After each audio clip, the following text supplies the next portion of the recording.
Hi everybody, welcome to My Good Life, and my name is Uzma. I'm here today to meet up with a furry friend and her human companion. So let's go and do this.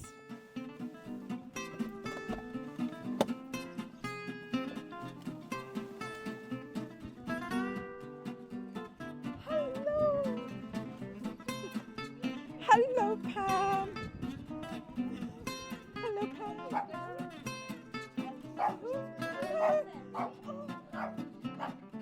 I will be fine. Right, Pam, thank you so much for having me. Welcome. And I said, when I was outside, I said that I'm meeting up with a furry friend and her human companion. Yes. And that is why I was in hysterics before I came in. So I think we should meet. Yes. The furry friend, because Molly. you are the human companion. Molly, come and see Uzma. Look, there she is. Hello. Molly's so nice. Oh, she's got a biscuit now, so. Hello, Molly. Molly, there you go. Look at Uzma. You ready for this? Wait. Look at that little face. Go on then. Good girl. It was really interesting. We had the last of the Costco course yesterday. Right. And one of my students very kindly gave me a poem. I can't remember who wrote it, about the purpose for dogs. Right. And how for the dogs, it's about a dog's perspective of a walk. And the dog's going, I'm looking for the squirrels and I'm smelling the smells and I'm doing this and I'm doing that. And what are you doing? You're looking back, you're stuck in the past, or you're doing what's called that tomorrow thing. And right. It was just this whole, and I remember when we got Molly, and because she obviously lives in the moment because that's what dogs do, but she is fearless as a dog, absolutely fearless. Molly, please. And sometimes there's a really good motto of just be Molly, because that's you don't overanalyze, you don't have the curse of overthinking that humans do. And unfortunately, I do feel that the human's ability to think is a curse because we don't know how to switch it off. Yes, absolutely. Can I ask you a question? So what do you do every day that gives you purpose in your life? Oh. So what? I think, if you don't mind, I'll ask you that question. Yes, of course. Sit down. So for me, Uzma, it's really interesting because I had never really considered where I find purpose in everyday life until you'd asked me about this. Right. And it started me thinking of what I do, which I normally would maybe have considered like a ritual or something like that, but it is actually routines. And mine is probably backwards to regular folk because my key routine starts in the evening in preparation for the day after. Right. So and it sounds really daft and it's a throwback from being a child. I always leave my clothes out the night before, so I'm ready to go in the morning. Yeah. When I'm ready to go to my bed, I have a sound machine that I have the sound of the ocean. You said that to me, yes, and I found that very interesting because some people leave on the radio, and you are saying, or forest music, or rain music, and I get that. So is it because sound makes you feel comfortable, or is it some back memory that you work in a busy household and you like that sound to be there? It's what I feel, I suppose it's what I feel connected to the world in a sense, because what I love about the sound of the ocean is it soothes my soul, if that makes sense. So there's a sense of calmness that the ocean sound does for me. And what I do is I'm quite a visual person, so if I have had a really stressful day or I'm really tired, I will imagine myself driving to the beach, getting out of the beach, getting onto it and just sitting. And because whenever we take Molly to the beach or whatever, I take photographs of the ocean and I can record it because that's what just gives me that calmness. So it's a visualization that sound brings you. A bit like if you were listening to a radio, how do you visualize that part of it? That's very interesting. And it's interesting because now you're saying that you listen to this and then it helps you visualize and I presume have a better sleep. Definitely. So that's one of one of the things that's important, I presume, because sleeping is important then, because if you're saying that that's where you want to be, and is it, because what happens if you don't sleep well? If I don't sleep very well, I tend to, I find it very difficult if I don't get my full hour's sleep. So I'm usually in my bed for about 10 o'clock-ish. And if I have a late night, I really feel it the next day. I'm quite sluggish, can't really think 100%. And you know, as you get older, that's even it gets even worse. I know all about that. So for me, my sleep is really important because it's almost restorative in the sense that you can almost feel your body healing when it goes. Sorry, that's my mobile phone going, and I'm just going to turn it off. That's what happens. That's natural filming there. Yes, and of course it's the overture from Gypsy. So. I like that. Yeah. So you like to listen to different types of music? Well, I adore musical theatre. Yes. So it's a really interesting, because today you've also come on my day that I have an absolute stern ritual, which is every Sunday at 1 o'clock I listen to Elaine Page whilst I'm cooking or just messing about. That's interesting. It's a bit like, may I liken it, although I'm sure Elaine Page won't like it, to the Archers. Yes, it is, because it's one of those things, it's what I do on a Sunday at 1 o'clock. You can be guaranteed that's where you'll find me, is in the kitchen, 1 o'clock, singing away to Elaine Page. Brilliant. How has it helped you having your furry companion? Although I've said that you were the human companion, who looks after who? Oh, she is spoiled rotten, I have to say.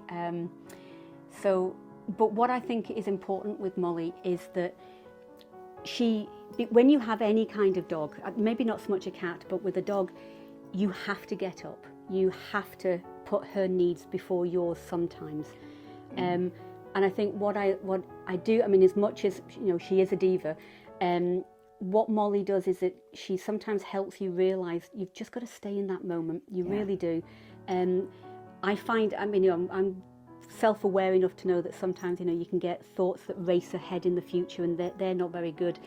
And sometimes Molly will just throw a toy at you and you go, let's just play. Yeah. And that's what I love about having a dog in that sense. And they get you out, you meet other people.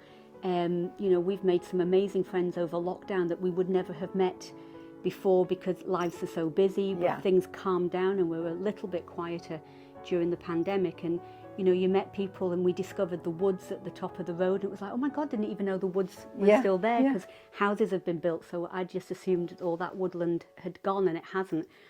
And she's made some new friends, and you just watch dogs and you just go, you just enjoy, just be, and that's it. One of the things that you said when we had a conversation on the phone was, when you get up, the first thing you do is look after Molly and then look after yourself. And I found that very fascinating. And when I did start my intro, I said Molly, as in the furry friend and human companion. And that really came out of my conversation, because I felt the importance of having someone around who gives you more than just a companionship. Do you think I'm correct in saying that? Yeah, you do. I mean, can I just point out for the camera's sake, I do brush my teeth before I do anything. But I will. She did say, by the way, I do brush my teeth. Yeah, that's but true. I will sort her water, give her fresh water. I will take her out before I have my own cup of tea. Yeah. And it's just what we've all, I suppose I've always done it with all the dogs that we've had. But I think it's because with Molly as well, it's one of those things that she gives you a lot. It's not just a companion. There's nothing nicer than coming home and just being greeted, because it's this unconditional love that I'll rephrase that. It isn't unconditional for Molly, it's conditional with the biscuit. But you get this unconditional, oh my God, you're home, as if she's not seen you for years. Yes. And that feeling is wonderful. And as much as she drives me up the wall, you'll come downstairs. I mean, this is nothing, these toys. You can come downstairs in the morning and the whole toy basket is all over the whole house. And you come down and you go, oh my God, seriously? But you know, and then you're picking all the toys up and you're thinking, oh my God, it's worse than having a child. But that's what makes Molly Molly. You know, she's the only dog we've had really that is such a toy dog. Absolutely loves her toys. And she's gorgeous, and she's finally calmed down. She's finally calmed down. So, Pam, prior to coming, you had said you remember 2 other things that you do and as a routine, and I was intrigued. I didn't want to ask because I like the adventurous spirit in myself to ask a impromptu question and say, what were those routines that? I mean, I think that the main one is what we were saying before, is that on a Sunday especially, 1 o'clock till 3 o'clock, I am in the kitchen with not with Elaine Page, obviously, because that would be stalking. You are. No, you are in the room with Elaine Page. I am, because I adore. In spirit. Yes, I adore musical theatre and love Elaine Page. Yeah. So it is a really strict ritual that I do every Sunday, and whether it's cooking for the meal for the week ahead, or cooking a roast, or just having that wonderful stock check, which is probably another routine that I never would have thought gives me purpose, but I have this stock check of the kitchen. So I have this thing about every so often all the cupboards will get opened. I will check dates, I will check spices, and reorganize things, because I like things organized. Chaos doesn't work for me. I get that. So do you mark them up? So I tend to check the dates. I will show you the spice drawer. That is my pride and joy, and that's what I check regularly, is to make sure spices are in date. Why do you do it? Why do I do all the routines Yes. I have? Why is it important to have listening to Elaine Page on a Sunday? Why is it important to have that music? Well, I look at it like music. Your ocean sounds, the ritual that you perform, and even the fact that everything has to be in a certain order, especially in regard to kitchen. And that's what. By the way, please don't. I'm not looking at it as at all in a negative way. I find it fascinating that these things that we do automatically give us a deeper sense of purpose than any holiday would. Yeah, definitely. Why? For me, it's the calmness that it gives me. So that knowledge that the routine, it's always going to be there. So there is a sense of calmness in the sense that, you know, sometimes we live in a very, very busy, chaotic world, and having these routines keeps me steady, keeps me on the par. I know that I'm going to have a lovely night's sleep when I hear my sounds of the ocean. I know that when I wake up in the morning, because everything's laid out, that I don't have to think about that. It's a calmer start to my day. And, you know, listening to the Elaine Page and having things in order, and, you know, all my glasses in the right, you know, that just gives me calmness. Because it's almost like there is a known, something known about it. Would it be fair to say that also with the known there is a sense of method and reason for being? Yeah, I think what it does is, sorry, I've just noticed Molly's brought down yet another toy. So what I think it does as well is this sense of, because it's everything is known. You see, again, this is where I think Molly is important, because she just does what she wants to do, regardless what's happening. And I love that aspect. I love that I'm just going to do it. And I think that's what I do. I like as well about the routines. And as we said at the very beginning, I hadn't really considered the purpose of the routines, but actually it does give me purpose. It gives me that sense of, I've got not control, but I have a calmness, I have a system, and it works for me. It keeps me on that level playing field. Thank you so much for having me. Molly, look at thank you so much for having me, and thank you for letting me see a part of your routine. Yeah. I think Oh my God. this says it all. It really does. Pam, continue to be her companion. I will. And Molly, I hope to see you around. Say bye-bye to all the viewers. There you go. There you go.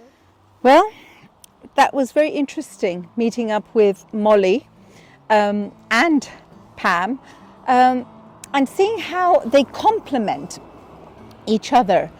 Something Pam said that really resonated with me was her relationship with Molly, and how she's noticed that the way Molly behaves has allowed her to check in with herself and realize maybe she needs to focus in on the simple things rather than overanalyze.